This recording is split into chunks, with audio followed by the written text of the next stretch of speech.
What's up, guys? Welcome back to another video. So we have the much requested Q&A today. You guys asked me a bunch of questions, so I'm excited to answer them. It's an absolute scorcher here in Canada today. I'm in my backyard, so let's get right to it. All right, so I got all my questions on my phone today. I'm gonna try and answer them as best as I can, so let's get right into it. So first one is, what do you like most about Limerick/Ireland? Well, I guess we'll start with Limerick. I think Limerick, when I first came to Limerick, the campus was absolutely beautiful. I don't spend as much time on campus now, but it's a really big sport campus and a lot of fields and a lot of activities and things to do. So I'd say in my first 2 years, I really enjoyed spending time on the campus specifically. In terms of downtown, I think the downtown area is very nice. There's a nice river called the River Shannon that kind of bisects the town. We'll pop a picture of that up on the screen. So I'd say that's probably my favorite part about Limerick specifically. So in terms of Ireland, on a general note, I'd say it's probably the landscape. I mean, they call it the Emerald Isle for a reason. Very green, a lot of great views and a lot of great places to see. So it's a really cool country to live in. I feel like there is a lot more to see as well. So I'm excited for my fourth year and then maybe after I graduate to see a bunch of different places that I haven't seen before. So question number 2 is staying in or going out on the weekend? Definitely going out. I'd say I'm a pretty outgoing guy. There's a lot of sitting down and studying in medicine. I know I'm in the hospitals now and I'm moving around a lot more and everything, but I try and get out and do things as much as I can because there is a big sitting aspect when I'm studying, like I said. So I feel like on my downtime, I kind of like to get out of the house and go out and actually do things. But that being said, there are a lot of good things you can do when you stay in on the weekend. But for me personally, with my personality, I feel like going out is better for me. So question number 3 is, where do you purchase your scrubs? Top 3 brands. Ooh, I'm probably the wrong guy to ask about this because I only really know a couple different brands. I went with Figs right away because that's kind of all I knew, and I really like the fit of Figs. So I have 3 different pairs of Fig scrubs. So I have a royal blue, a navy blue, and a black pair. So obviously as I continue on medical school and thereafter in residency, hope to accumulate a bunch more, but Figs would definitely be my number 1. I know there's a couple other nice ones, like I think it's Koi, you say it, K-O-I, really nice. A lot of people who I know and a lot of my friends wear that, but not the right guy to ask about scrubs because I don't know too many, but I guess I'd recommend Figs the most. So question number 4, pineapple on pizza or no? Wow, this is I feel like this is a common question that everyone asks. Well, I'm gonna give kind of like a half and half answer to say yes and no. More on the yes side, say, because I do enjoy it, but I feel like you need to be a special type of person to absolutely crave the Hawaiian pizza and have it be your favorite. So I do like it, but I don't love it the way that other people do, I guess. So question number 5 is, what is the highlight of your last 3 years in Ireland, both academically and personally? Great question. I feel like there's a lot in that one. Academically, I'd say was moving on to my clinical years this year. I feel like there was a big jump going in the hospital, so it's been a great experience actually putting my studying in years 1 and 2 into like a real world setting and meeting a lot of really nice patients and doctors and working with them. So definitely from an academic perspective, that'd be my favorite.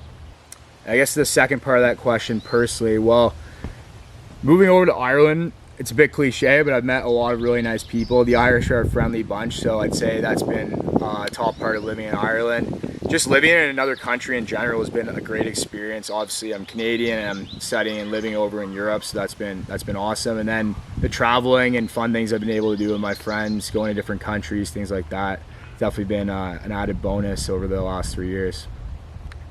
So question number 6 is, which quality do you think is most important for being a doctor? That's a tough one. Obviously, there's a lot of qualities that are important for being a doctor, but I think there's kind of like 3 pillars, if I had to say. So number 1 would be knowledge. Obviously, you got to have the knowledge to be a good doctor, and that comes with time, and that develops over a number of years. Clinical skills would be the next one. Obviously, doing clinical exams, histories from patients, and your demeanor with patients themselves is super important. And then the 3rd pillar would kind of be like professionalism. You want to be a professional, and I think one that I'd add to that kind of is confidence. I think confidence is super important being a doctor. You want to be confident towards your patients so they feel more comfortable. I feel like it puts them at ease and they feel like they're being cared for by a confident professional doctor. So these are kind of the 3 pillars that are important. Obviously there's many aspects of being a good doctor, but kind of divided up that way. So question number 7 is, do you prefer a big hospital or a small clinic setting? That's an interesting one because obviously this year I got to experience both, and I think there's pros and cons of both. They're both fantastic. In the small clinic setting, it was definitely cool to know patients on a really personal level, and obviously I spent a lot of good time with my GP, and he was kind of like a one-on-one mentor for me for 18 weeks, so that was fantastic. And then the hospital, I love walking around a lot more. You're obviously moving around a lot more in the hospital and going to different departments, and I got to meet a lot more doctors and a lot more patients, I would say. So they both have their pros and cons and are definitely two really good places to work in. So what are you looking forward to most next year? My life is going to kind of change a lot in the next year. There's a lot of moving parts. I suppose like it's my last year of medical school, just going to try and enjoy it as much as I can. And I have a few new rotations that are being added to the mix, which I explained about in my last video. So obstetrics and gynecology, psychiatry, and pediatrics. Excited for those rotations. And in general, just like the next steps in my life. I mean, it's going to be a busy year in terms of interviews, applications, everything that's going on. There's going to be a lot of life changes. So I'm just excited for the future and what's next in store. Which rotation or placement changed your perspective on that specialty?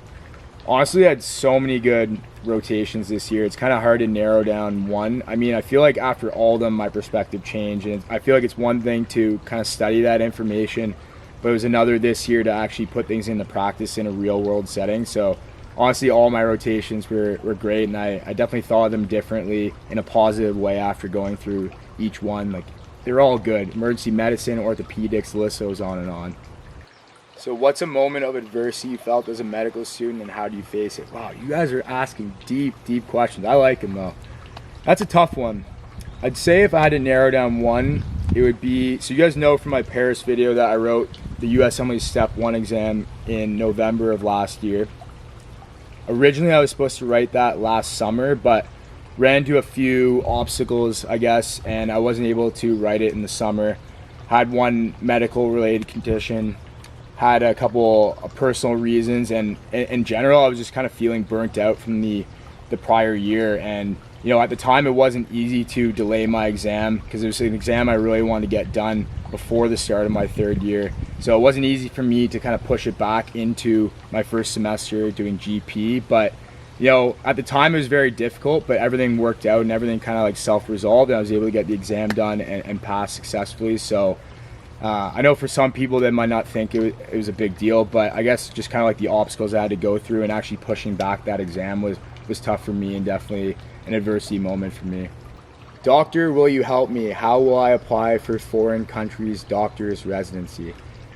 Well, a couple things to say about that one. That's funny. Like, I find with patients, even though you tell them you're not a doctor, like I'm not a doctor yet, I've said that many times on the channel, they'll still call you doctor anyway. So it's just kind of a thing that medical students, you know, realize. But that's the first thing I want to say about that. But for this particular individual, I'm not sure where she lives, so it's kind of hard for me to comment on that. All I can really comment on is my experience as an international student applying to both Canada and the US, because that's what I'm doing. So I would need to know where you're applying, but I think the biggest thing is just stay on top of things, stay on top of application deadlines, write your appropriate board exams. So for me, it's writing the US ones and the Canadian ones. So just stay on top of all those things. The internet's a great place, and I'm sure wherever you're from and where you're applying to, there's a lot of information out there for you to see and people to talk to as well.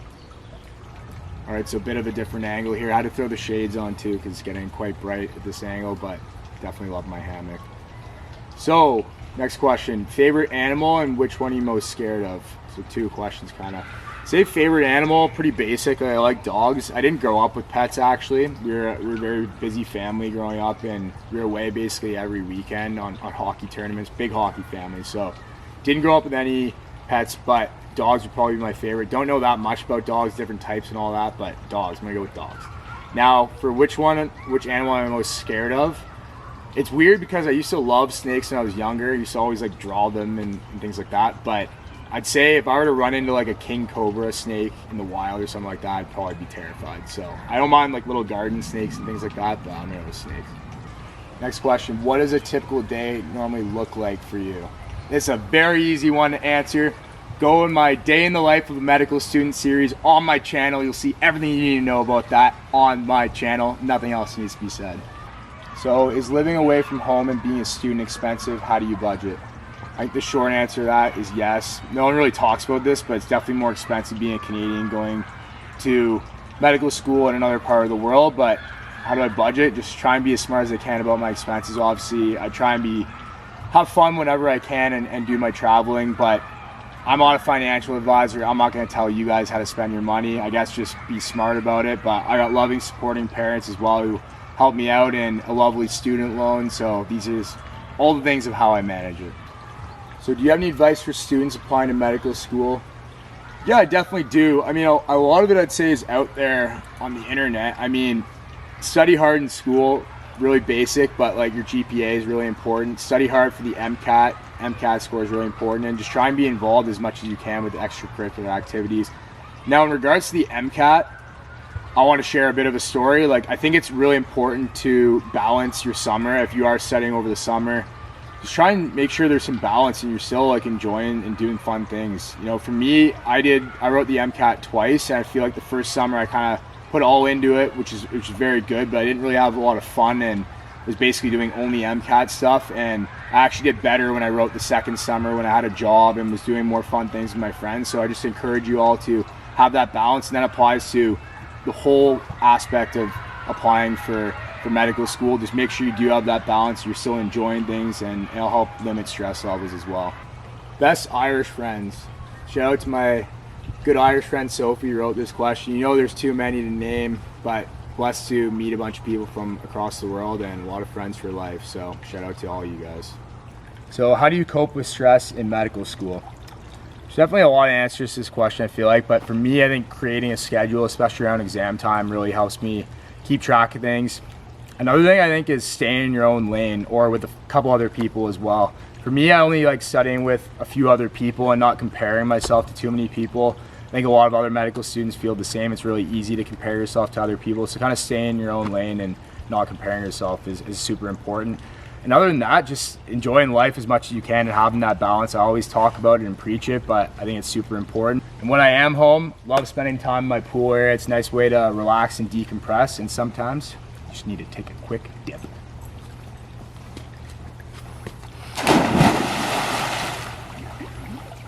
All right, I can feel my stress levels have gone down already, so nice to be in the pool area. But how do you balance your outside interests or social life with school and studying? I kind of answered that, I guess, in my last question about how I cope with stress, is try and have that balance in my life. I always preach it, and I think it's super important to spend time with friends and go out and actually do things. And I'm lucky that I live in Ireland and get to see a lot of cool things in Ireland as well with my friends. So I try to do a lot of that in my free time. But in terms of balancing it with my academics, it's the same things, creating a schedule and staying in your own lane. Would you prefer to go on a winter or summer holiday if you had to pick one forever? Being in the pool right now with this great weather, I'd definitely say summer. I mean, I've always liked summer the best. I am a Canadian. We have an obvious winter. It's very cold and there's a lot of fun things to do. I grew up playing hockey, skating outside, skiing, that sort of thing. So all those activities are great, but if I had to choose one, my birthday is in summer as well. It'd definitely be summer. Can't beat the warm weather. Favorite season and why? Pretty much just answered that. Favorite outdoor activity? Wow, I feel like a lot of these I can answer based on like what I'm doing right now. I mean, I like going for runs, hiking, swimming as I am right now.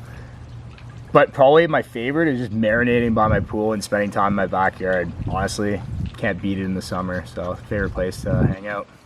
Alright guys, that's it for this Q&A video. Hope you all enjoyed. Tried to answer as many of your questions as I could, but if I didn't answer everything, I'm interested in doing another one of these at another point. But for now, please subscribe. Really means a lot if you are subscribed and you are watching these videos. Like, comment, you know the drill. See you in the next one.